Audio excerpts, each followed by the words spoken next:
अपनी बहन विदा हो रही हो, तुम बाजार में उसको विदा करे हो ससुराल के, तब भी गले से मत मिलो, टच मत करो, देखो मत। किसी को क्या पता कि तुम अपनी बहन को विदा करे। तुम तो प्रेम से अपनी बहनों को गले लगा रहे हो और दूसरा व्यक्ति के मन में पाप आ गया तो उस पाप की जिम्मेदारी तुम्हारी भी है, क्योंकि तुमने मर्यादा का पालन नहीं किया। इसलिए कुछ मर्यादा बनाई गई स्त्री पुरुष की, उन मर्यादाओं को ध्यान में रखते व्यक्ति को स्त्री से व्यवहार करना चाहिए। पर स्त्री से बात करे तो बिना आंखें मिलाए बात करनी चाहिए। हो सके तो उसके चरणों की तरफ देखते हुए उससे बात करो।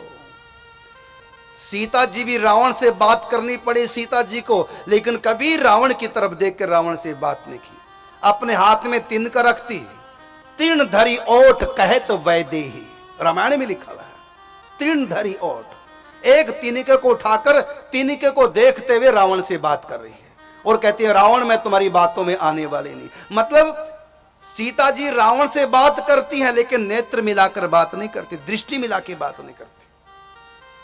सर झुका करके धरती माता को देखते हैं, या थोड़ा ऊपर मुंह उठाना पड़ गया, थोड़ा तेज आवाज में कहना पड़ गया, तो फिर तिनके को हाथ में उठा करके तिनके को देखते हुए तीर्ण धरी ओठ कहे तो वैदे। राम जी भी किसी से बात करते हैं तो सर झुकाकर बात करते हैं।